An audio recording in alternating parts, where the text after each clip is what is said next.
Good evening, everyone, or as we've just been discussing, good afternoon, possibly even good morning, depending where you are, or even perhaps it's the middle of the night. But welcome to Lacan in Scotland and our February edition. And it's a huge delight this evening, morning, afternoon, to welcome Daniel Tutt, who has recently published, very recently published, I have a copy, but Daniel himself doesn't quite have a copy yet, of his new book, Psychoanalysis and the Politics of the Family, The Crisis of Initiation.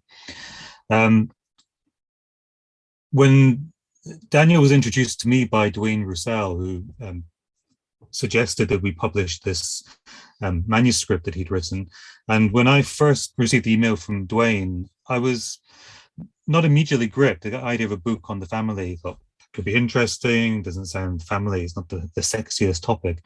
And then I started to think that the family is actually oddly one of the core notions in psychoanalysis, that so much of psychoanalysis revolves around and contends with, and yet no one writes about it. And as that dawned on me, my interest grew, and then I read the manuscript, and it's a compelling, thought-provoking, extremely interesting book, one of the more interesting books I've read in a long time. So it's a huge delight to actually have Daniel himself here to talk to us about an aspect of the book.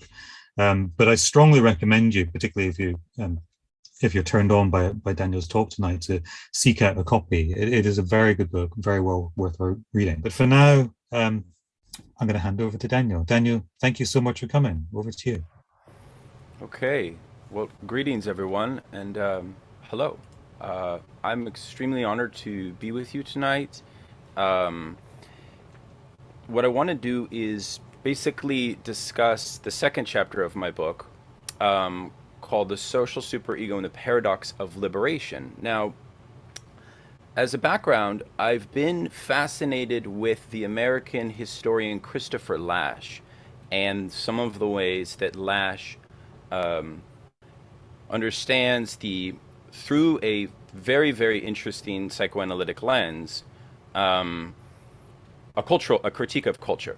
And in part, he is familiar with Lacan, but he does not ground his use of psychoanalytic thought in a Lacanian register. So my objective tonight is to begin with defining what I mean by this social superego, which is a Laschian concept.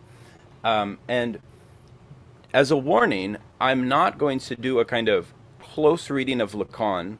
I'm going to mention a few things that kind of naturally bridge with Lacan, but I thought it might be interesting, given that you are a kind of Lacanian association here, that we actually consider three other interlocutors. In addition to Lasch, I'm going to present to you Kojin Karatani's theory of the superego. Kojin Karatani is written a book on Kant and Freud, which I highly recommend, and which informs much of my book as well. I'm also going to consider Étienne Balibar, who's written an incredible work called The Invention of the Superego. So tonight is an opportunity for us to revisit The Ego and the Id, published in 1923 by Freud, to revisit a theory of historical periodization of what we call late capitalism, and I'm going to define what I mean there, and look at this common motif that we hear of postmodern culture, or kind of permissive postmodern culture, and precisely find a sort of another channel by which we can actually return to Lacan's notion of the superego demand to enjoy. So that's the kind of overview of what I want to do tonight. I have some slides I'll share with you. Let me pull them up right now. So this is again such a nice honor to be with you all. This is the first launch, my first book talk. So the social superego comes from Lasch's work in The Minimal Self and the Culture of Narcissism. The Culture of Narcissism, which is the text that Lasch is most known for, was published in 1979. In this book, if you're not familiar with it, he identifies a series of paradoxes. Just as American culture witnesses a massive turn to a focus on inward life, the very core of inner life can no longer be taken seriously by the leading writers, artists, and intellectuals. Culturally, the inner lives of the creative classes were taken to be hollow, meaningless, and empty. Added to this dynamic, the more traditional process of ego-ideal and ideal-ego identifications of fathers, preachers, paternal figures, and mentors began to lose efficacy in affecting their children's lives. No longer do these more localized figures provide subjective initiation into adulthood, and stages of personal maturation occur in ways that de-link the family and de-link the community from those processes. You could say, in short, capitalism seemed to halt the very possibility of adulthood. The culture of narcissism is thus one in which the ego ideals that used to provide a mitigation to more aggressive tendencies of what Freud called secondary narcissism have grown defective and inoperative. In the space of this inoperativity of ideals, in their collapse emerges what Lasch calls the social superego as a functional stand-in. The social superego is found in the common observation of psychoanalysts as well as other therapists, behavioral therapists, that patients tend to today act out their problems. They do not repress them. It therefore signals a shift in the way that internal authority of the superego is being interiorized. And the effect of this interiorization is the tendency for a growing sense of inner aggression. Now, this inner aggression is routed onto the market. It's routed onto career advancement, which produces a culture that normalizes the megalomaniacal pursuit of success and exhibits an increasing difficulty in forming positive identifications with other people's achievements. And indeed, we can understand Christopher Lasch's project as a sort of Jeremiad waged against these cultural and political changes that brought about this more social dimension of the superego, as he insisted that this opening of the social superego was not a liberatory moment, but a process that was producing a profound subjective emptiness and general aggressiveness. The social superego signaled a decline in the effective function of the Oedipus complex, and Lasch argued that this shift is historically accounted for in the very subtitle of his book, The Age of Diminishing Expectations. Thus, the rise of the social superego portends a twofold diminishment in social life: a diminishment in what citizens can expect from the future, and a fragmentation in the structure of more localized forms of ego-ideal identifications. And with these changes, a breakdown in the bourgeois family form itself, specifically its loss of labor stability and the absence of the breadwinner family. So while the bourgeois family remains a haven in a heartless world, its promises, since its very founding, of presenting citizens with a private, sealed-off existence from constant labor and toil, is more and more diminished and unequally distributed.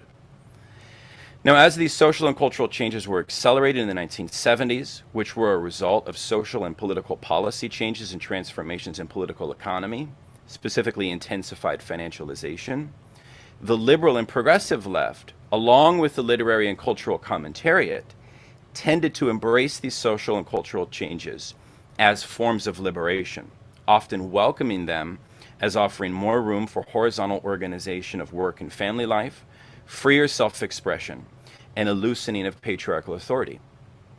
We know this argument already from The New Spirit of Capitalism by Luc Boltanski and Chiapello, for example. But the liberatory dimension that was implicit in these changes were only partially capable of being realized because they were reliant ultimately on the accelerating marketization of everyday life.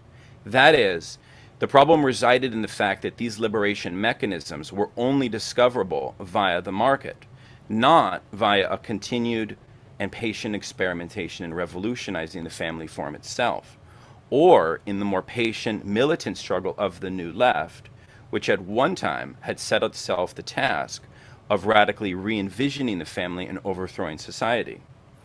Today we thus face and live with these unmet calls for liberation from capitalist social life that the New Left opened. And my book explores how we might reopen, reinvestigate, and creatively experiment with continuing that project. Now, the social superego operates on the logic of a double bind that is not reliant on the law of the father. It is a helpful concept for understanding the presence of nihilistic politics in our present moment.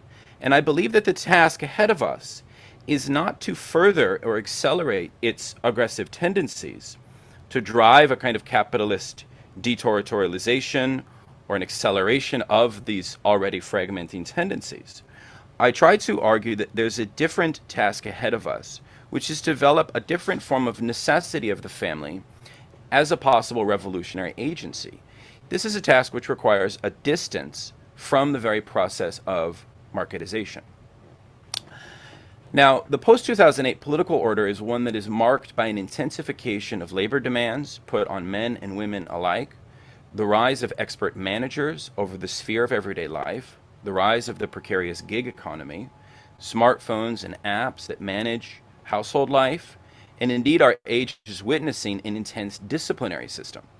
The neoliberal order is, post-2008, to use a term of Will Davies, a punitive social order that enforces debt peonage, austerity, and anti-socialist politics to punish and discipline its citizenry, especially the working classes. At the same time, more hopefully, this post-2008 period has also been marked by revolts against this punitive order, from the rise of Occupy Wall Street to Black Lives Matter, as well as on the right to neo-populism and neo-fascism. Within this context, my book is interested in asking how the family is undergoing this more ubiquitous hypermarketization and punitive social order at the same time. How is the family coping with these dynamics, and what precisely are the superegoic dimensions at play within the family today? Now, my periodization here is based on a distinction that should be familiar to you, which is that the Fordist period of capitalist life, from the 1940s to the 1970s, was generally a time in which social life witnessed the ego ideals of the family, of one's network of teachers, and immediate personal relations as forming ego ideals, out of which an institutional field then linked up ideal ego identifications. We know this distinction in Freud with that social order. Citizens were thus more generally capable of dispensing a superegoic mechanism that was rooted in the family, and then a relay of that mechanism back to the state. Now, this is Lash's general theory, and why Lash is seen today as a nostalgic, and why Lash is actually seen and invoked by left-wing populists, right? And in some cases, right-wing populists. Lash's theory of this transition from Fordism to our own age, however, has some built-in limitations for thinking liberation, because it tends to consider ego ideals to ideal ego identifications along a stable, unstable basis. And I believe that this leads to a moderate and even conservative reading of subjectivity, because the more ideal social order for him is the one that can bring psychic stability back to the table. Therefore, Lash, although his politics have many admirable aspects, such as a serious focus on worker emancipation and his early socialism, we do find in his later turn to virtue ethics and communitarianism a fundamentally nostalgic and overly centered politics on anti-elitism, what today the post-left is obsessed with around anti-PMC or anti-professional managerial class cultural politics. I believe a more liberatory approach would aim to think about the revolution and fundamental transformation of the structures of the family that might help us to transcend and overcome the unjust and constrained system that the family is forced into and forced to inhabit. I also want to be clear that I am invoking Lash because I believe that his diagnosis of the limitations to subjective freedom that exist within our society since the 1970s are deeply insightful and deeply prescient.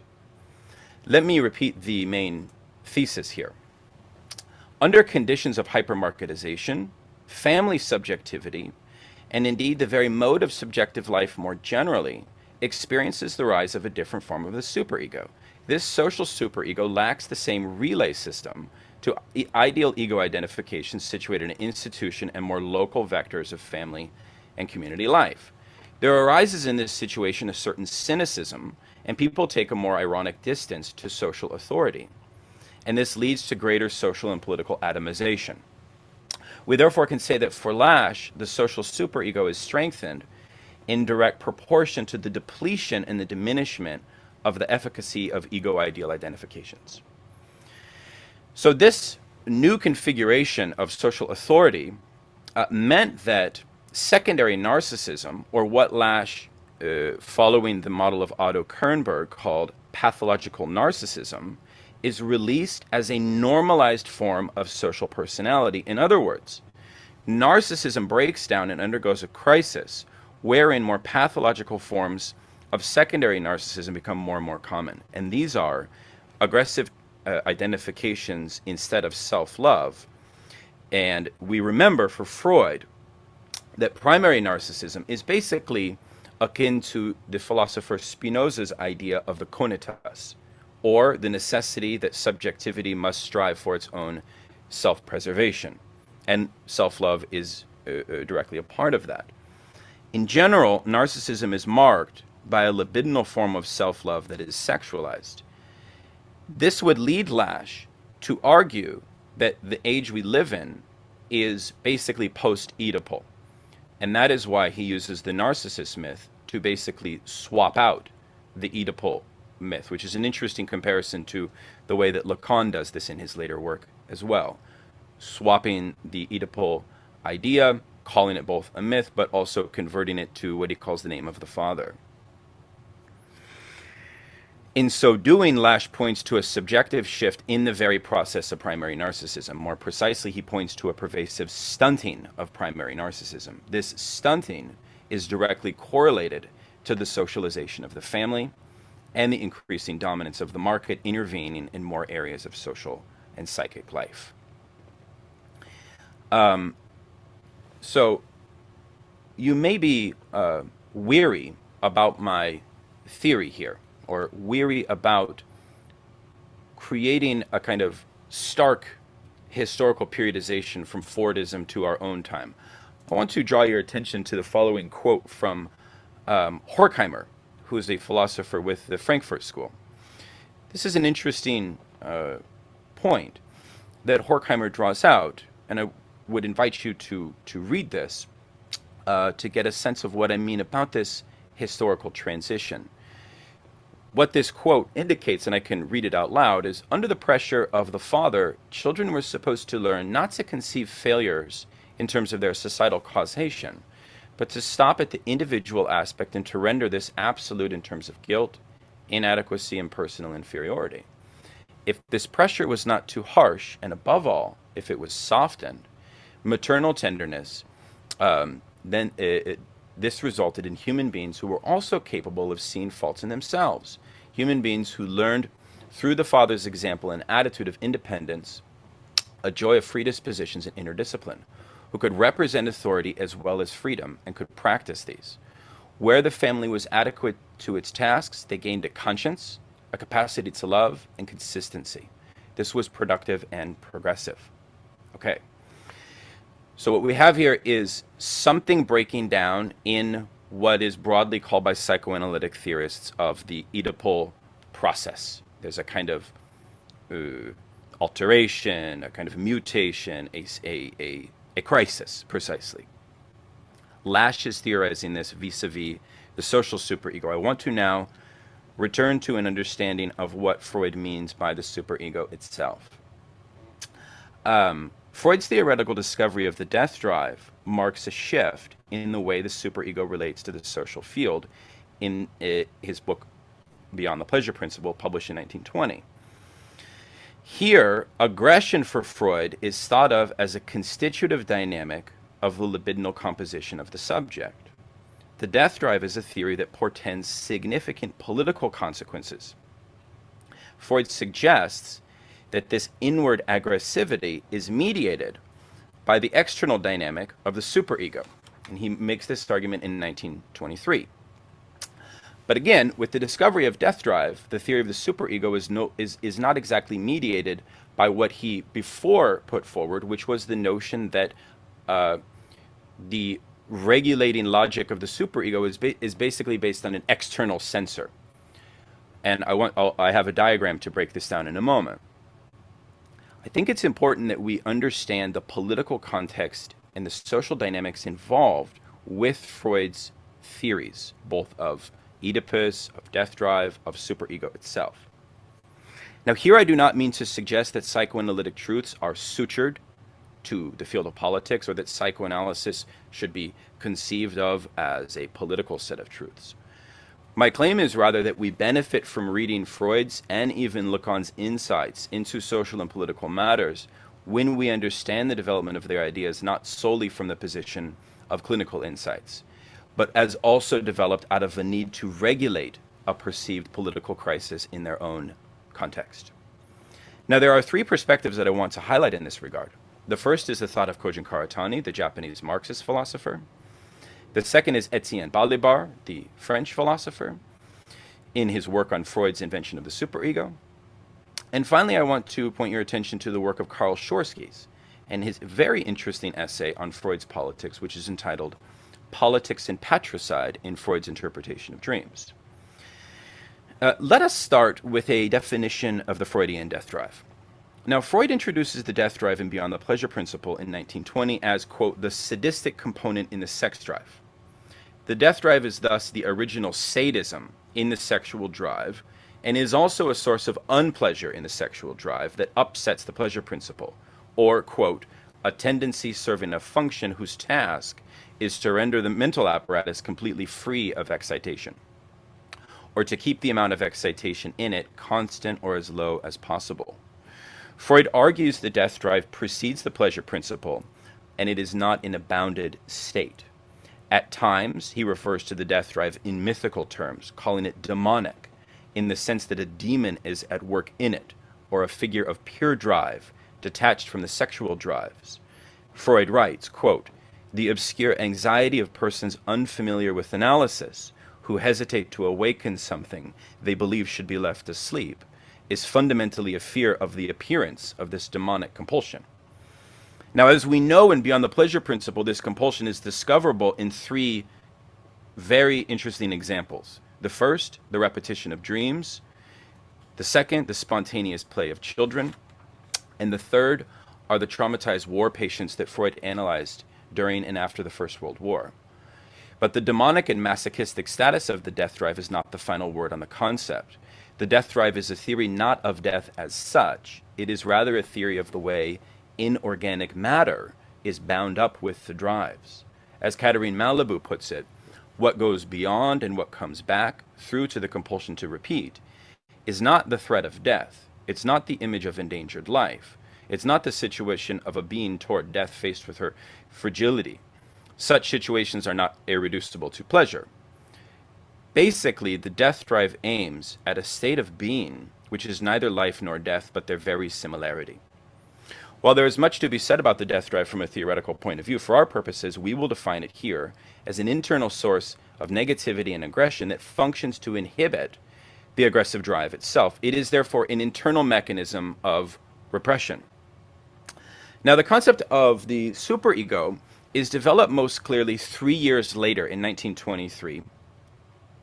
Here, Freud defines superego in the ego and the id. He defines it as a part of the ego that internalizes, quote, the moral character of the father, that is, quote, under the influence of authority, religious teaching, schooling, and reading.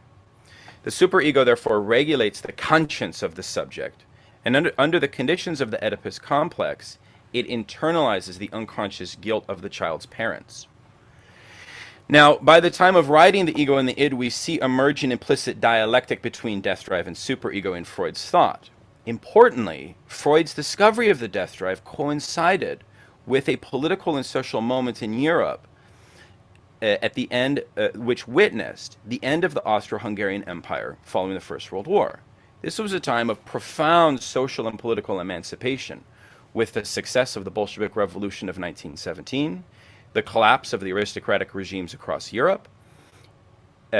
Freud was also, during this time, as we know, expanding psychoanalysis. The Kantian Marxist philosopher Kojin Karatani describes this moment in the following way. Freud, after Beyond the Pleasure Principle, albeit uncomfortably, attempted to reinforce culture, or the superego. Here, it is not external control, but the aggressive drive itself that can inhibit the aggressive drive. Again, it's this internal logic unto the drive itself. By this thinking, Freud insisted on the necessity of maintaining the prior aristocratic Weimar regime. It should be noted, however, that it was not the war itself, but the patients who repeated the war every night that compelled Freud to take a drastic turn that changed the meaning of the superego and of culture. Freud speculated that individuals should be cured of neurosis, but that states did not have to be cured of neurosis, neither did culture. Here, Karatani rightly points out that Freud's discovery of the death drive should be understood as a seeking of a principle within his wider theoretical system to account for the stabilizing source of the subject's experiencing a situation of social or political instability. As an interesting aside, to give you a philosophical reading here, Kant, according to Karatani, can be credited with first really introducing the possibility of what Freud would come to theorize under the category of death drive. I won't read this entire quote. I will just draw your attention to one particular phrase within it, where we see the notion here of, in this context, I understand antagonism to mean men's unsocial sociability, or their tendency to enter into society, combined, however, with a thoroughgoing resistance that constantly threatens to sunder this society. This capacity for social existence is clearly embedded in human nature. So Karatani, in a very ingenious way, argues that Kant really put forward this notion through specifically unsocial sociability that basically Freud would take up in his theory of death drive. Now, I've created this basic model to understand how the kind of core concepts are working here. Now, you're probably familiar that in Hegel, you have something called the cunning of reason, which is basically this notion that human reason has a kind of autonomous process of its own development and so on. Well, in Kant, you have the cunning of nature. Importantly, therefore, Karatani argues the best way to read Freud philosophically is to insist that actually the death drive qua nature is this kind of undergirding, almost core logic, right?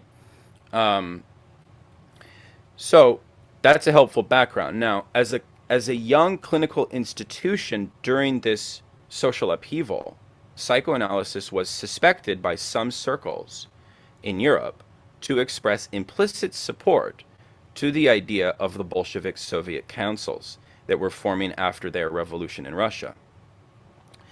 And in fact, this led Freud from 1920 to 1923 to have engagements with a liberal jurist by the name of Hans Kelsen, who had the idea that what was lacking in Freud's group psychology and his social theory more generally was a theory of a kind of normative basis of man's relationship to the law. In other words, if Freud's being accused of being a kind of Judeo-Bolshevik, the problem with that is that the theories of psychoanalysis are ultimately antinomian, right? They don't have a strong theory of the state, right? And so then the question is this is the beauty of reading Freud, which is precisely that Freud ends up actually putting forward, indeed, an antinomian theory of the political as well as an antinomian theory of the subject. And I want to say more about this. And especially I'm working here with Balibar's incredible reading, because Étienne Balibar I can credit as making the connection between Hans Kelsen and Freud, where Balibar shows that in the correspondence of these two men, these two thinkers, Hans Kelsen basically could be seen as part of the pressure that was put upon Freud to invent a regulating logic in the superego in 1923. Okay, we should also keep in mind that during this time, after the First World War, and Elizabeth Danto's Freud's Free Clinics does an excellent job describing this, the institution of psychoanalysis was a deeply I wouldn't say liberal, it was actually socialistic. For example, every single member of Freud's inner circle received absolutely free personal analysis, as well as Danto shows in this incredible book, if you're not familiar with it, the masses of the working class across Europe that were experiencing psychoanalysis also received free analysis. Just imagine what free psychoanalysis could do today. Added to which, if you study this period, there was all kinds of crisis also around a theory of transference, right? And Wilhelm Reich, the communist member of the inner circle of Freud, would obviously propose a radically open theory of transference, which would get him in quite a lot of trouble. That's a whole other story I won't get into. Now, another way to understand Freud's politics here that's important to me is Karl Schorsky's take in Politics and Patricide, published in 1961. He argues we can extend the political logic that we saw in 1920 and 1923, even earlier, to 1899 in the publication of The Interpretation of Dreams, around the turn of the 20th century. At this time, there was also a social and political upheaval going on that put the political dynamics of Freud's society beyond merely liberal and conservative. In fact, the peasantry, the lower classes, the working classes had attached to socialism, they had attached to nationalism, and the broader political spectrum was extremely turbulent. Now, Schorsky argues that Freud's individual struggles for social recognition as a marginalized Jewish scientist forced Freud to move psychoanalysis beyond a merely scientific method and towards an implicitly political one. But politics is not so explicit. It's definitely in the background here. But I want to show you how it comes out. In short, and this is incredible to me, I searched Lacan's seminars and his writings, and I did not see once Lacan mention this particular dream, which we have in Freud's publication of The Interpretation of Dreams, which Schorsky really, really teases out. And this is the dream of Count Thun, or what in the Interpretation of Dreams is called the revolutionary dream. What is this dream? Here, Freud analyzes a dream he had in which an aristocratic minister, Count Thun, who's based on a real person, this person did exist, I have looked him up, he must have been generally known in the society, right? Well, in the dream, Freud is on a train, and he encounters the minister, Count Thun, who is immediately suspicious of Freud being there. And Count Thun runs to confront Freud, and Freud then flees the train, but in the dream, he magically appears on an academic campus. And in the wake of this fleeing of the academic campus, which he's running through nervously, he returns to the train station. But now he encounters a man who is blinded. And in the interpretation of the dream, Freud says clearly this blinded man is a stand-in for my own father. And he gives the man a urinal in which he can pee and urinate. This is what Freud says about this dream. quote, "The whole rebellious content of the dream and its derision of the higher authorities went back to my own rebellion against my father. A prince is known as father of his country. The father is the oldest, first, and for children the only authority, and from his autocratic power, the other social authorities have developed in the history of human civilization." Now, what are we to make of this for politics in Freud? Many commentators, including the psychoanalyst Paul Verhage, have argued that in social terms, what's going on here is that Freud's solution is not merely one of neutralizing, because Shorsky, he makes the argument that what's really going on here is a logic of neutralization of politics, that a kind of minimal element of authority in the case of the Weimar regime must remain, like the neurosis of culture must have a minimal existence. Therefore, there's the neutralization thesis. However, in Verhage's view, the neutralization thesis is not neutral. In fact, the preservation of this social authority of the father, quote, reinforces a phallocentric fascism, and the last version of this almost succeeded in exterminating Freud's own people. So we see here two different ways to see the politics of Freud. To return to the superego, we have to understand that it is structured on an antinomy. It is both a mode of authority that can be made emancipatory or furthered in a given social order. And importantly, the superego situates the subject in what Freud calls a psychic tribunal, wherein each person becomes unconsciously the judge of himself, judging before others. The risk and even the fatality here is that each person has always already condemned themselves and even compelled themselves to transgress the law in order to be punished in the law's name. Now, the term superego emerges from two terms, over or uber, and compulsion or zwang, which is inseparable from the law and especially the right to punish. But the superego is not exactly to be understood as equivalent to the Kantian concept of the categorical imperative, which is as a structure of the unconscious. If it were, it would mean that it would completely subordinate the subject to the law of morality, but it doesn't. Rather, to the law, the superego is paradoxically co-occurring. It both adheres to the law and transgresses the law at the same time. The effect of this is the famous double bind. And we know that one logic by which Deleuze and Guattari read the Oedipus complex and how to get out of it is precisely as the logic of the double bind, which they culturally and historically locate as a particular form of psychic authority that is unique to a kind of Western civilization model. Yeah. Balibar writes, quote, "How could the subject, the unconscious ego, not feel guilty of failing to reconcile what is both enjoined and prohibited in this double bind?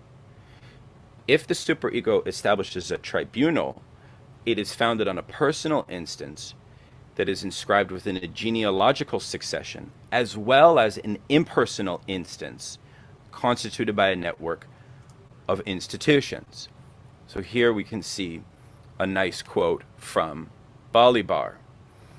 Because to return to Karatani's thesis that this nature, death drive aspect, if we think of that as the impersonal, that actually forms a kind of antinomian basis of the superego. It's not a Kantian jail cell for the subject, so to speak, okay? At the same time, in an interesting way, it is the family that comprises the point of intersection between this impersonal and personal dimension of the double bind. Freud even says the superego, it's the family, exclamation point. The family, it's the superego, exclamation point. So while the superego is transcribed and bound to a network of institutions that are often sources of domination and coercion, the psychic tribunal it establishes should not be understood as creating conditions of voluntary servitude to the subject. To the contrary, the superego also connects the subject to the collective. Just as a superego's psychic tribunal situates the subject in a concrete communal instantiation between this network, it also links the subject to this impersonal form of binding. That is, it links the subject to the death drive. And I've already mentioned that Karatani links that to the category of nature. Now, to understand this structure, we can also invoke Freud's 1928 text on humor, where he locates this more impersonal dimension of the superego in a contrast between jokes and humor. Humor functions with spontaneity and activeness, not with consciousness. Whereas jokes, and I want to actually take you back to, here. This may make more sense as I describe this distinction from this essay of 1928.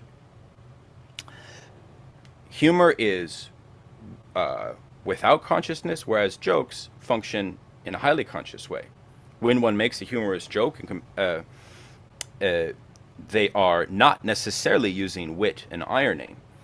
And in other words, a humorous joke works on the level of nonsense. And this is true. Humor often uses bodily humor. We can think here of the Three Stooges, of Charlie Chaplin. And I actually think in some ways that form of humor is very absent in our society. I was just watching a movie with Chris Farley, the guy who's always doing these like absurd forms of humor, but but doesn't do any jokes because there's nothing of wit or irony or anything of that nature. So I think you see the distinction here. Karatani draws out this distinction between humor and jokes, and he shows how this difference is homologous with the split within the double bind that occurs within the superego. The binding to the network of authority affectively brings on guilt, whereas the release from that binding tends to bring about shame. The superego is thus activated in Karatani's reading during moments of concrete social and political events, revolts, uprising, changes to the status quo, etc. These moments of social turbulence tend to bring about a repressive intensification of superego dynamics, which we saw in the example of Freud both in 1920 as well as at the dawn of the discovery of psychoanalysis. So these moments of crisis give rise to the emergence of what we can call in political theory of the political, which is a social context where superego effectively has mutated or shifted, right? So you're getting my sense here, my theory of this notion of periodization of superego. Now, what does this mean if we are to take the concept of superego as a historically contingent feature of a given social order? We could say generally that when superego forms emerge amid social unrest, war, crisis, pandemic, revolution, the social order can expect conditions of guilt to predominate, whereas Karatani makes the very interesting point, late capitalism, its primary affect tends to be the affect of shame. There is thus an important dialectic of guilt and shame that is intrinsic to the dual status of the superego as we have outlined it.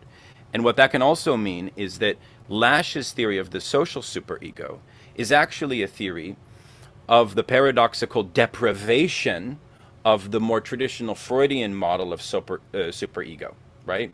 That doesn't mean that it doesn't have monstrous effects. It does. But it doesn't have the same guilt complex and structure as Freud's superego does. However, that earlier model that Freud theorized still dialectically returns, and we can kind of theorize its emergence, but we must theorize its emergence more locally, more collectively, in social events, social contexts, etc. Okay. So I believe what this indicates is two things. The notion of a social superego is one that elicits not guilt but shame. It is also a dynamic in which the psychic tribunal of the guilt-ridden superego becomes more rare in our time. Okay? More generally, we can say, and this is something that Kojin Karatani's philosophy seeks to further, is that we have to think about it like this. If Karatani is correct that Freud's proposal that the neurosis of culture must remain, right?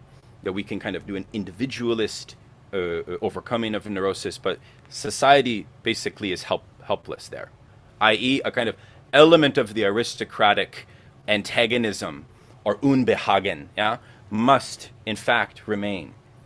Karatani wants to create a philosophy which would organize society on the opposite proposal of Freud.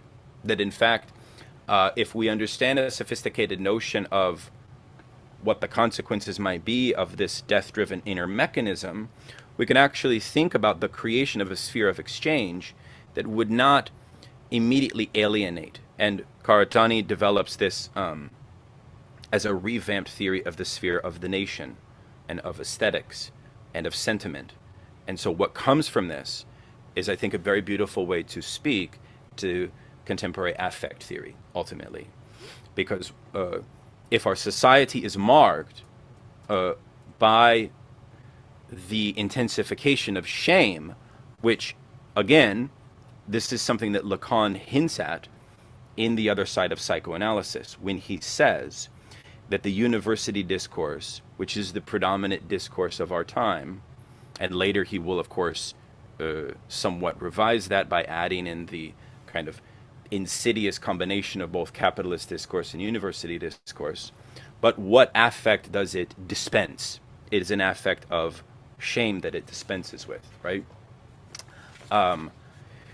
So, and you can read this quote from Kopjet, because one of the big things that I am trying to do in this chapter is basically give another way to understand some of the common Lacanian terms that we are familiar with, such as the big other. I find that pulling from, and I bring in a lot of conversation with the Korean German philosopher Byung-Chul Han and his notion of the achievement society and the burnout society, to show that actually, instead of thinking about Lacanian thought as a kind of silo of concepts that is an island unto itself, that we have to kind of painstakingly master only unto these kind of Lacanian jargon, right? That actually what Lacan was talking about, at least in terms of the social and political insights that he's working with, or that he's experiencing in his own situation, that there's a whole range of other like theoretical models that we can bring Lacan into conversation with. So, the social superego actually paradoxically signals a decline in the efficacy of the superego, at least as Freud envisioned it. It is indeed a more acephalic, more anonymous form of social authority, and it indeed signals an intensification of general aggressive tendencies within social relations. Another way put differently would be aggressive tendencies lack an outlet. To the extent that they have an outlet, as I've already intimated, the problem is that outlet tends to be the market. And we know that one way to think about the intensification of shame is the precise American ideology that the whole world now lives with, unfortunately, which is that personal responsibility is ultimately in the purview of the individual alone. There's no social other by which that personal responsibility can receive validation, or so there is in fact what I'm wishing to suggest, a crisis of recognition as well as this predominance of the affect of shame that comes with this. Furthermore, I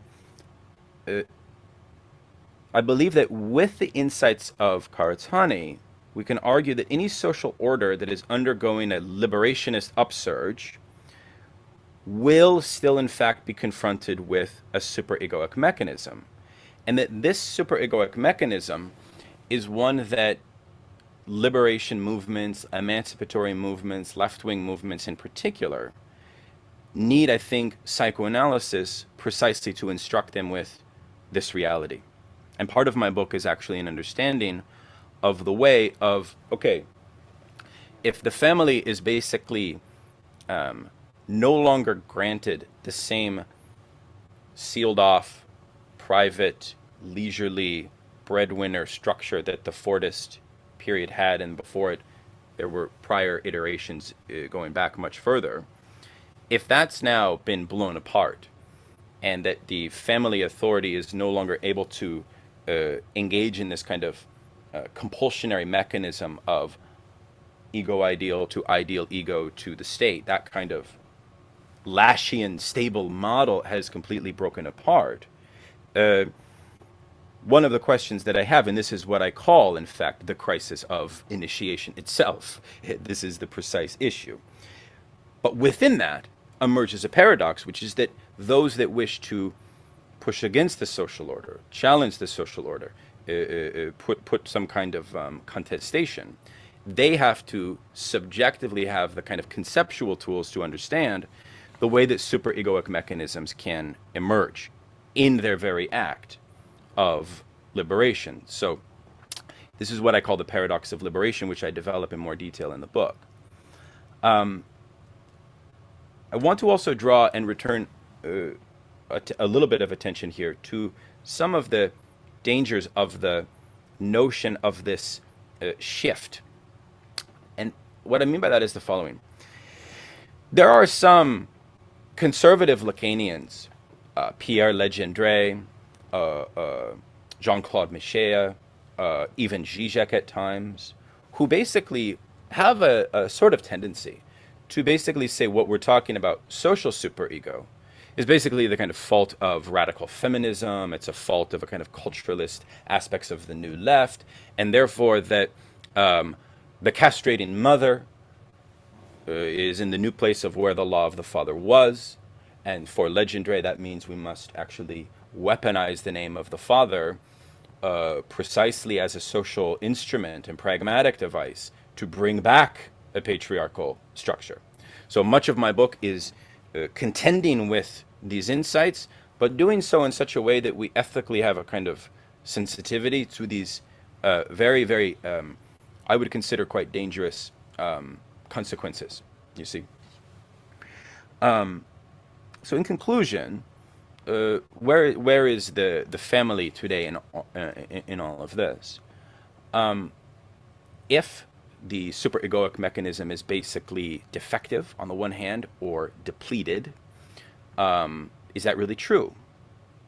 And I would actually say that the way that this functions is through economic class. In other words, I invoke several sociological and cultural studies that look at middle class and upper middle class families that indeed, basically through notions of meritocratic preparation and schooling and so on, still very much have this kind of Lacan stable model of superego to state and so on. It's still very much working. So there's a kind of uneven distribution. It's not that the social superego dynamics are necessarily evenly felt, right? It's classed, it's racialized, it's right. So there's that aspect. On the other hand, the family dynamic I theorize as what Deleuze and Guattari call the metaphysics of capitalism. So the paternal function, while it is under a kind of crisis, which Lacan has, and I get into all of the different historical studies of the crisis of the paternal function, which is extremely significant to Lacan's revision of Oedipus, that actually paradoxically leads to something happening, which is that institutions become extremely paternalistic themselves. And so part of my work is actually showing that we have a debate on the left, the Marxist left, about the abolition or the sublation, to use a Hegelian term, abolition of the family. I believe that the insights of Lacan, of psychoanalysis, and all of the other thinkers that I've invoked here can help us actually come to a better grip with a more realistic take on what overcoming this bourgeois family might actually look like, right? I believe that Lacan was far ahead of his time when he said that the Oedipal function, or the paternal function today, is centered on the pluralization of the figure of the father, and that the role of the father is not a prohibitory role, but is rather an affirmation role. The role of the name of the father, therefore, for family abolitionists and so on, is interesting, because the nexus of what a father does is initiate a subject into a new desire. So you have a kind of, but that doesn't mean that we need to think of the father as a patriarchal father or as a traditional father or as this kind of guarded, moderated father that Freud envisioned, as I've mentioned. That in fact we have a more revolutionary theory here of how Oedipalization, still very much takes place. I mean, part of what I do also is I study some research that Deleuze and Guattari were fascinated in, which is that even for schizophrenic youth, they still, even though they had a kind of profound deprivation of social bond and alienation from family and so on, they still would seek out modes of subjective initiation. And I do a deep reading of Lacan basically to suggest that what Lacan means in his revision of Oedipus is something that's deeply connected to anthropological literature of initiation societies. Claude Lévi-Strauss is huge in this. So initiation becomes almost a guiding idea of what Oedipus is all about. And finally, why this matters. Why does this matter? Well, I think that Lash's contention of the culture of narcissism is basically a generally correct diagnosis. It explains so much about our current struggles of power, conflict, antagonisms, and so on. What a more revolutionary theory of Oedipus can put forward is what I would say a greater form of rationalism for the management and for the mitigation. Ultimately, it is a theory of a kind of working through of dependencies, right? Of paternal dependencies, which are not dependencies that are necessarily reducible alone to the household, right? So institutions, the workplace, the boss, the college, etc., are modeled off of a familial paternal structure that also necessitates a working through. So in some ways, the Oedipal crisis is more pronounced today, I argue, than even it was at because, Deleuze and Guattari's Anti-Oedipus was published in 1973. Historically, that's quite prescient for this whole periodization that I presented, because that's when everything started to go downhill, maybe. So this is a little taste of my research, and I'll stop here. That's fantastic. Thank you very much, Daniel. I'm going to start off the questioning, and then I will open things up to the floor. I had a few questions I wanted to ask you, but I'm going to try and limit myself here. One, I'm interested, I'm not quite sure where I'm going with this question, so if you can indulge me a little bit, and it will maybe morph into a question as it comes out of my mouth.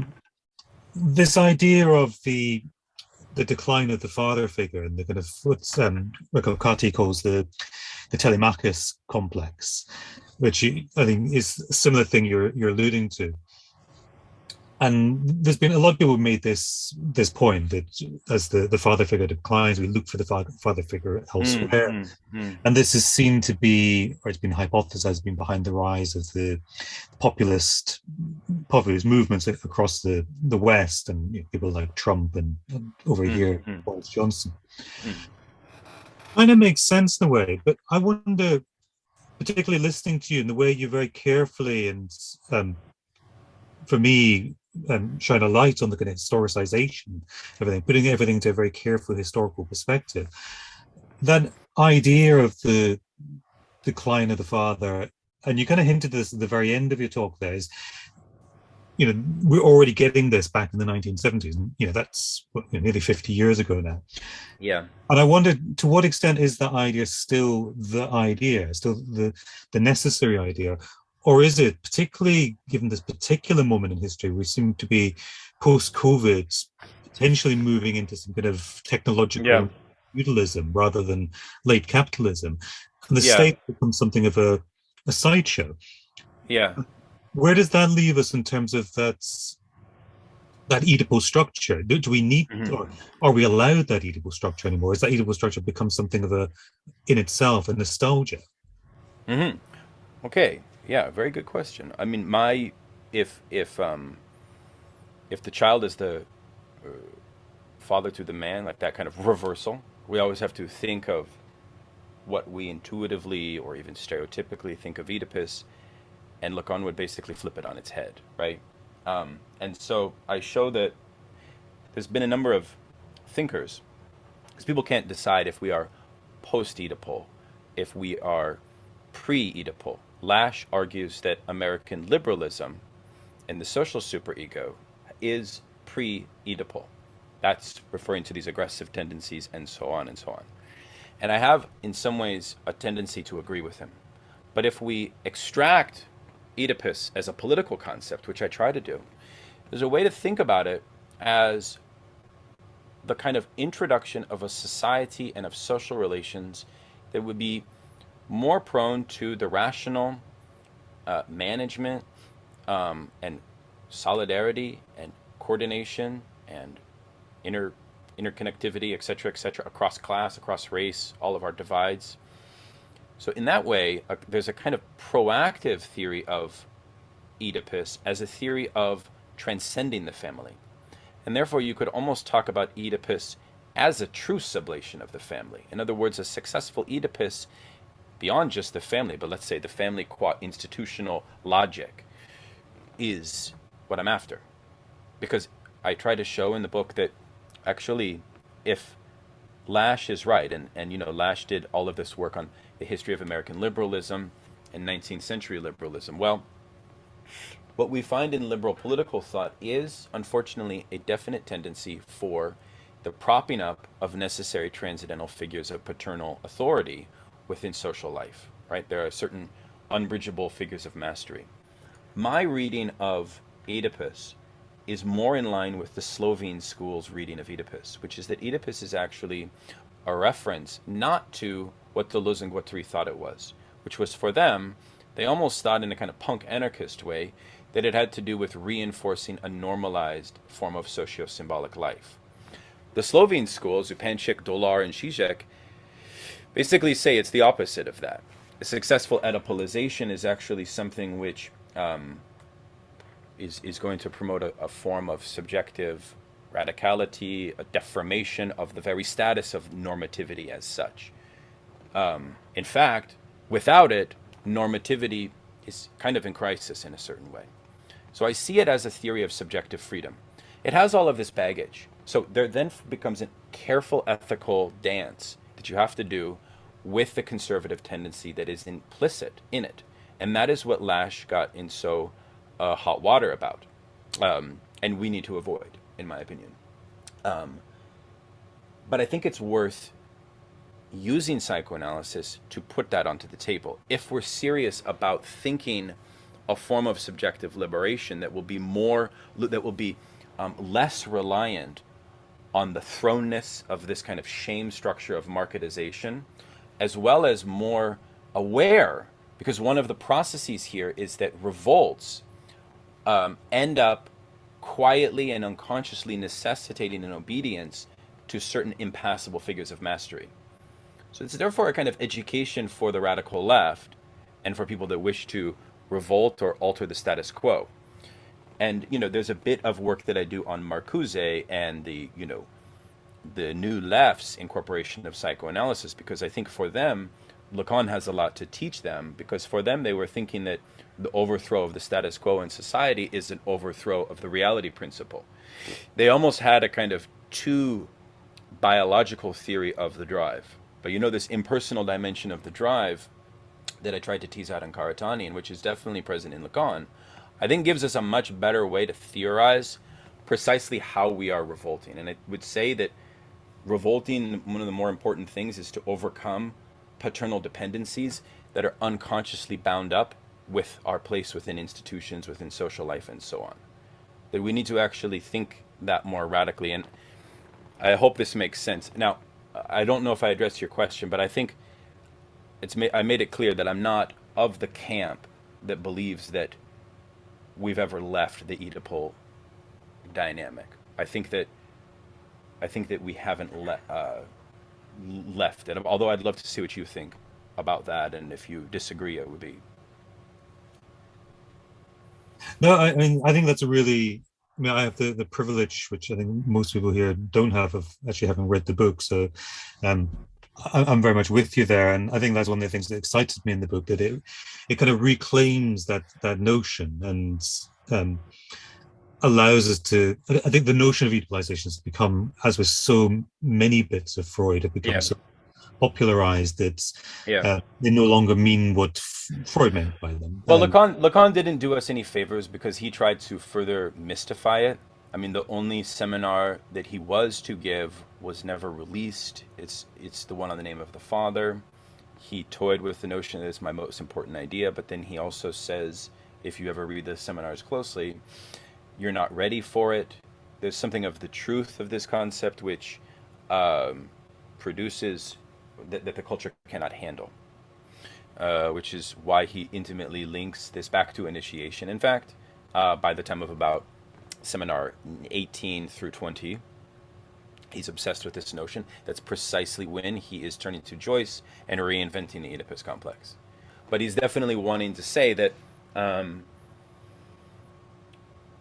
that there has been a historical shift, right? And that what he wants to say is that clinically, there's other ways beyond how Freud, but those are clinical. Like what he gets from Joyce is not really a socio-political truth per se.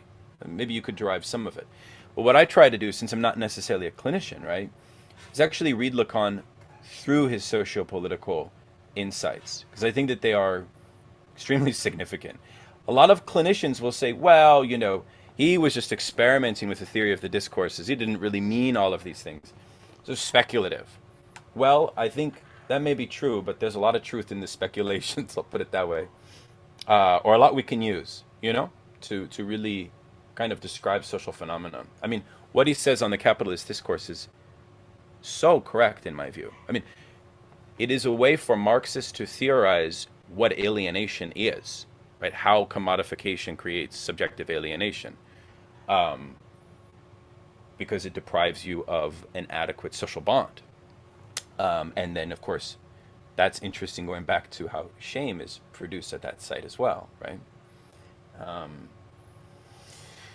So yeah, I mean, but yes, you're right. I mean, I am taking the liberty to bring back this concept, and I'm aware of the ethical and political baggage that it has. But I believe it's worth having that conversation. Yeah, and I think you reignite a certain ethical potential in the idea, which I think is really productive, potentially productive, which is one of the things I really liked about your book. But I'm not going to hog you, because I think there are other people who want to ask questions. Sure. So if I can open things up to the audience. If we'll go to Connie first.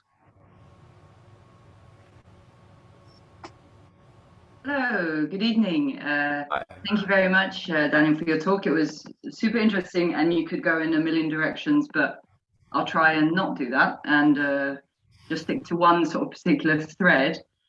And I'd like to, ask you a question about language, I suppose. So when you're talking about the social superego, meaning that there's a decline in the effectiveness of the Oedipal complex, and then you've got this hyper-marketization going on as well, and thinking about things that Deleuze has said about language existing almost only in the imperative mode now as a result, can only give and take commands, which sort of collapses obviously any hysterics discourse or anything at all. So my question is sort of what, in terms of sort of social liberation then, if our tools are sort of only as schizophrenics, what does it mean in terms of the sort of language that we share with others? Is it possible, or does it sort of collapse into its own sort of code, or not even regress, but does language become code basically as a result of this hyper marketization and dissolution of the social bond? Mm-hmm. Gosh, that's a great question. I mean, Big one, sorry.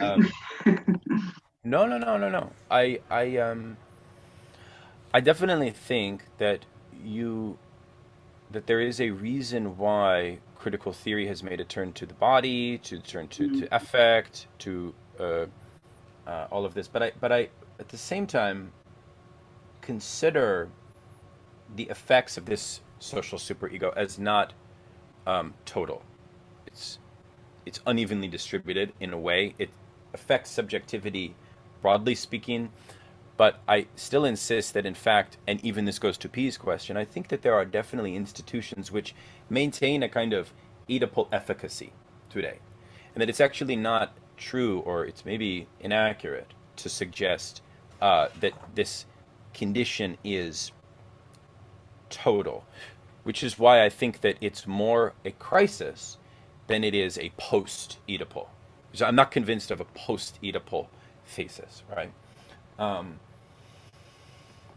yeah, I mean, it is also interesting that Lacan would be interested in Joyce, concurrent to his reading of Deleuze and Guattari, especially around how Joyce plays with the babble and the baby talk, the la langue of the speech, and that's connection to a theory of the body, a theory of affect, and so on, and a certain necessity for the development of a kind of new grammar.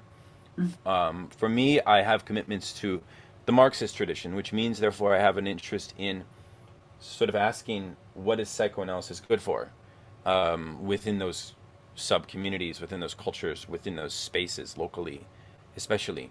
Not so much ideologically, right?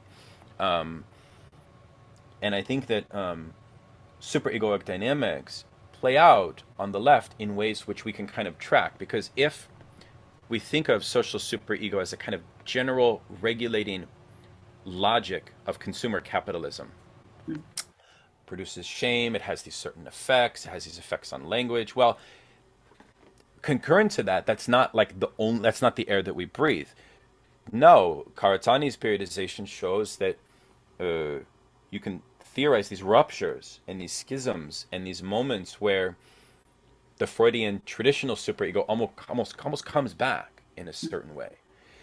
So in those moments, I would actually argue that you actually have an intensification of rationalism, actually, because I think actually one of the cornerstones of the Oedipal theory is actually a theory for, one, social recognition. Now, in a Marxist vein, as you probably know, any reading of Hegel that tries to limit everything to the promotion of recognitive mechanisms is somehow inadequate, because we need to overthrow the entirety of the system. So why would you want to promote a society of greater harmonious recognition? And that's a danger of Lash's model, and it's nostalgia, and it's why he's ultimately wants to just go back to the welfare state New Deal, right? The problem with that is, one, is that even feasible? Two, there's a whole subjective set of solidarities that have to be formed, which the ruling order wants tooth and nail to prevent. So you see, I think a healthy dose of a theory of Oedipalization is also a healthy way for thinking, forging beyond certain solidarities that are often prevented within left-wing movements, left-wing cultures, and that the powers that be actually seek to divide us on that basis. And that in that division, there is a kind of unconscious paternalistic set of dependencies that are worth working through. But specifically, I honestly haven't really thought about that. It would have been a nice chapter in the book to look at that. I know that there are a lot of thinkers that are kind of looking at that issue, but maybe my aversion to the notion would be that I'm not totally convinced that the effects of what social superego, or what Deleuze and Guattari call capitalism and schizophrenia, is truly, that we're truly sort of, I don't know, fixed as psychotic subjects today. I think that's too strong. I think that's a hyperbole. You know what I mean? And I think that in Deleuze and Guattari's work, I think that their work has a tendency for hyperbole. I make the argument that they do a very unethical thing in their treatment of incest, right? They have a notion that, theoretically, really, we can't really theorize subjectivity qua persons, because we need to kind of go back anthropologically and destruct the double bind of Oedipus in its historical origin. I mean, in that sense, they are like, should be commended for how rigorous they are. I mean, the third chapter of Anti-Oedipus is a rigorous historical unearthing of how the double bind of the law of the father imposed itself on Western civilization. And of course, they show that there are societies that in an ingenious way circumvent the law of the father. And that's one of the things I'm interested in, which is that, they say the problem of the double bind is that the father must be the one who oversees sublimation and repression for the subject, the child. Do what I say, not as I do. Like this strange, but they showed that in some tribal societies, through Claude Lévi-Strauss's research and so on, that there's two father figures. There's also an uncle. And that one is the prohibitory and one is the sublimatory. And I think in a way Lacan was trying to further that notion, which is that the father today really is the father of affirmation of this kind of, it's not a prohibitory father. And so in that sense, a father is not a male, doesn't have to be a male. A father doesn't obviously have to be a biological figure. So it's healthy though, because I think in a lot of left-wing circles, it's actually taboo to talk about a father. And that's not good, because we do need to talk about fathers. And, the whole the names with an S of the father is precisely what Lacan was getting to. And I try to show that Deleuze, in his later work, in fact, recognized that they went too far. They were too hyperbolic. The incest is real, that it actually, that it constitutes a real crime to humanity, that, that if you want to abolish the nuclear family, you need to be more patient. It's just a lot of stuff. We've worked through things because Oedipus is a logic of a kind of necessary overcoming of dependencies, and that to me is very revolutionary. Anyways, I'm just rambling now, but thank you so much for your question. Thank you very much. Thank you. Yeah, and I think we addressed P's question somewhat. I think P, the basic point I would make there is that this goes back to Balibar's beautiful idea that Freud's group psychology came under suspicion, the early stuff, because it was perceived as antinomian. And part of that antinomian basis had to do with the way that some people were interpreting the egalitarianism of the bond of the brothers. Recording stopped. After the murder of the primal father, right? If you take that thesis, we could elaborate on it, it actually portends a quite radical lack of necessity for a normative ground of political authority and so on and so forth. I don't know, presents a certain form of horizontalism.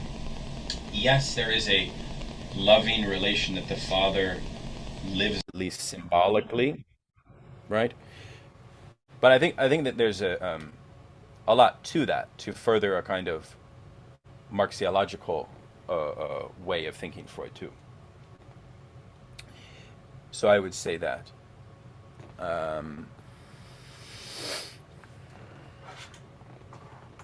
Okay.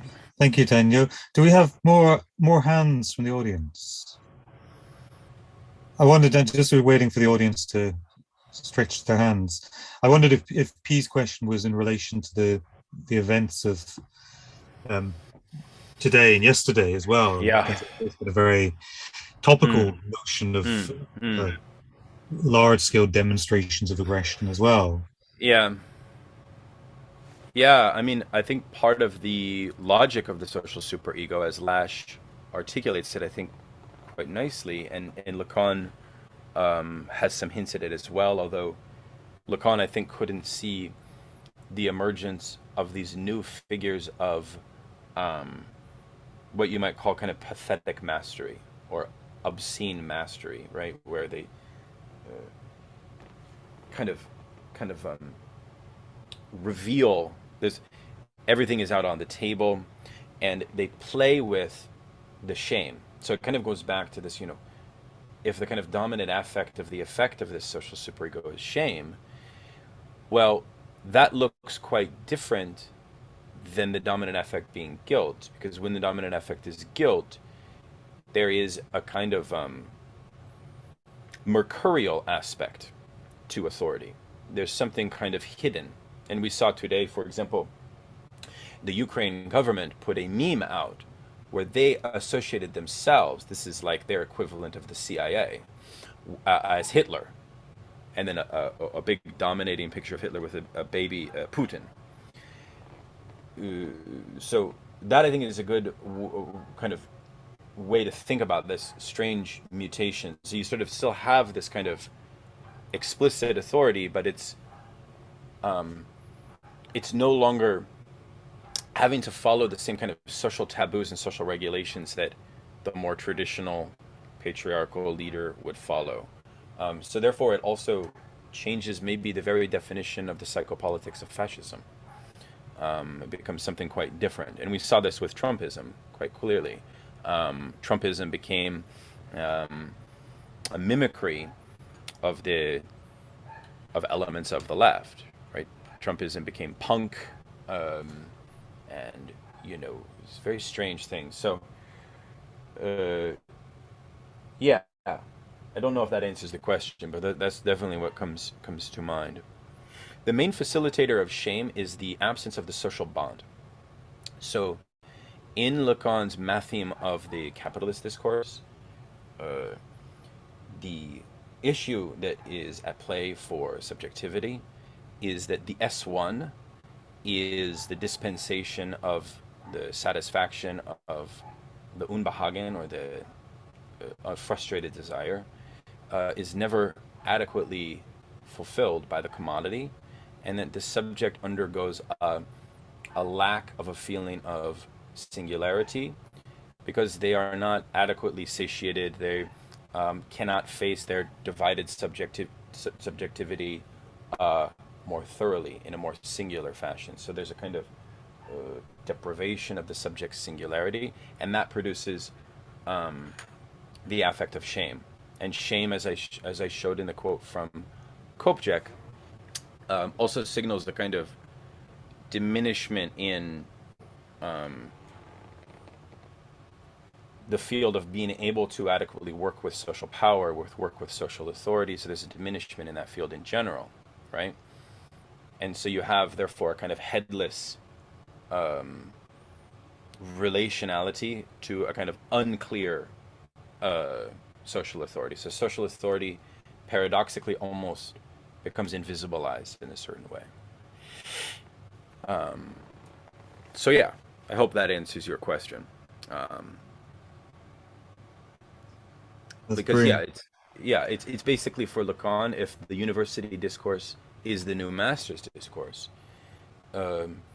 its dispensation of shame has to do with the fact that what it circulates doesn't adequately address the subjective division as such, right? So there's these, like I said, it's kind of a theory of alienation in a way, which I find very robust.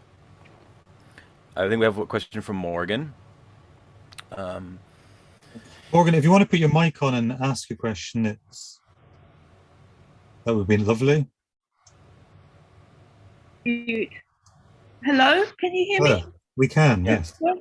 Yeah, I just, I was interested in a couple of things, just something I really found useful with Lacan in the sort of context of what you're talking about is his focus and foregrounding of envy. And I was also noticing that people like Zizek were being criticized for adopting Lash's idea of the maternal superego. And I was struck quite recently with Badiou talking about this violence of father and son, this sort of chain of father-son violence and resentment and envy. So I'm just wondering if you comment on any of that. It's a bit garbled, but they're things that were resonating with me as you were speaking. I just found it really, really stimulating too. So thank Yeah, you. thank you. Oh, thank you so much.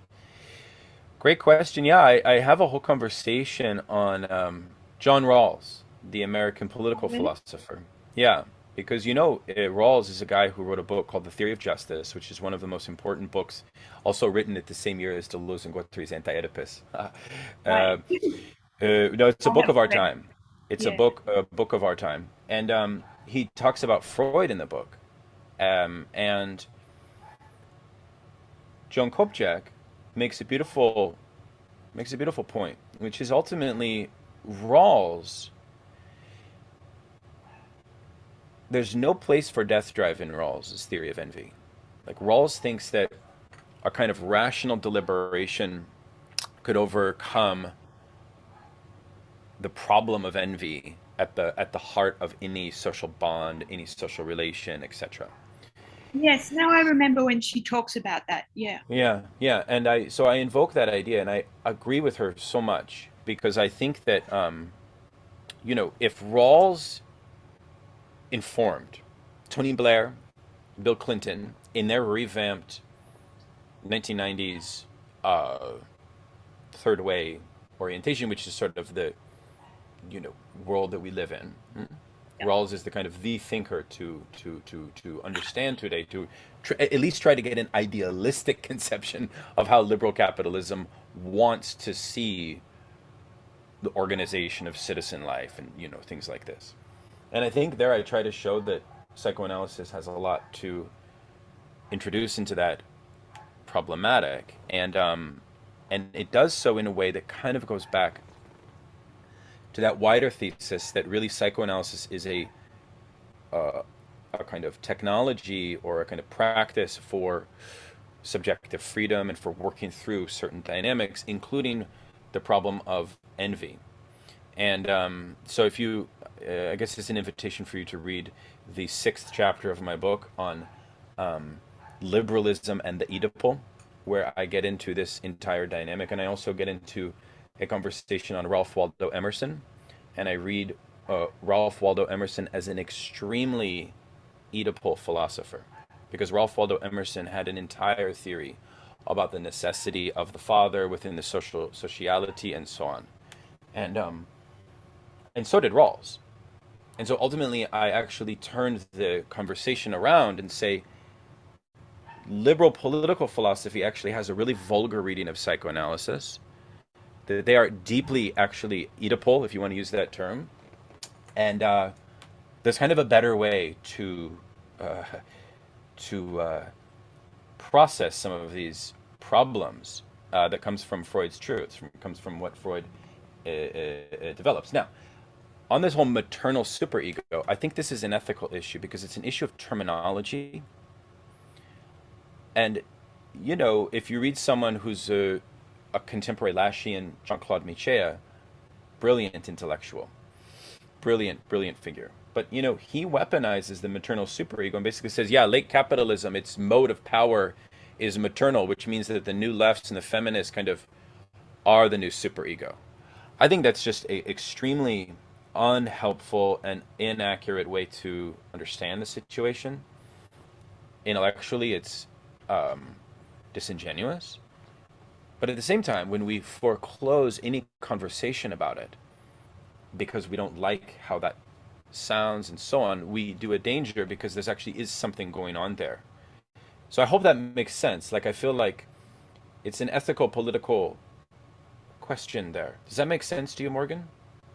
I think it does. It's something I am fascinated by it, and I can't unravel it. I can't unravel the fact that the envy with Lacan is closely bound up with the gaze, and then this sort of tension between maternal paternal superego and the way that, say, Badiou is really highlighting this sort of macho dimension to political revolt, and how that he's going against that and saying it's not working and we have to get beyond fathers and sons or something.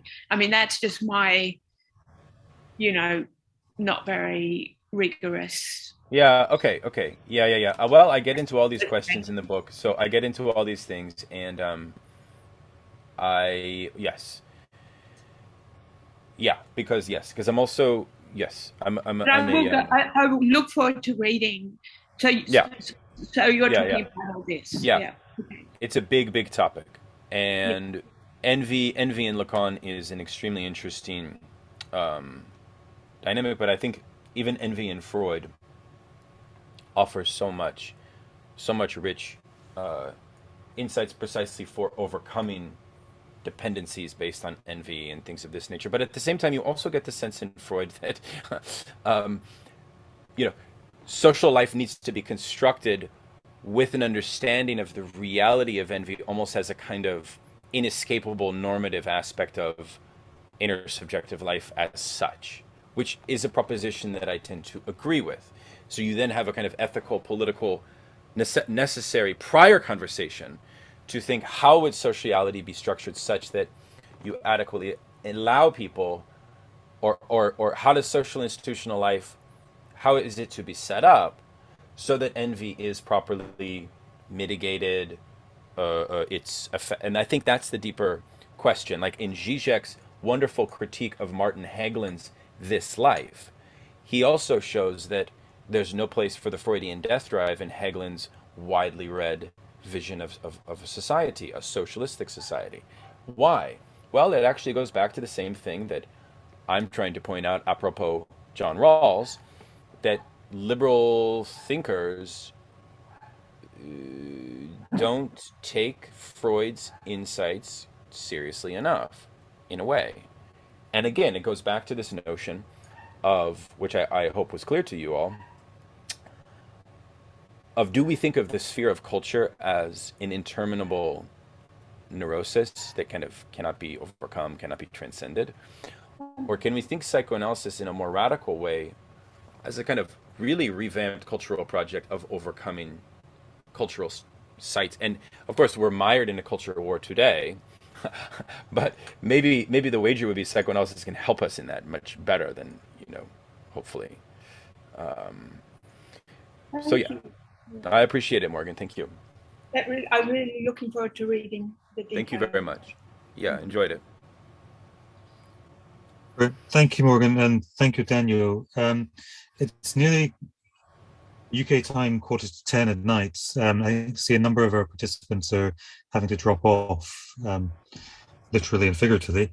So I'm going to bring things to a close there, but we will have the Wonder meeting after this. So those of you who've been to the Lacan Scotland event before will know how that works. Those of you who haven't, we will have essentially a post-discussion, free-form discussion over on a different platform. There is also, if you work in a university, you can get a paperback copy of Daniel's book through your university library. So you can purchase it through your university library as long as your university subscribes to Palgrave, which most universities do.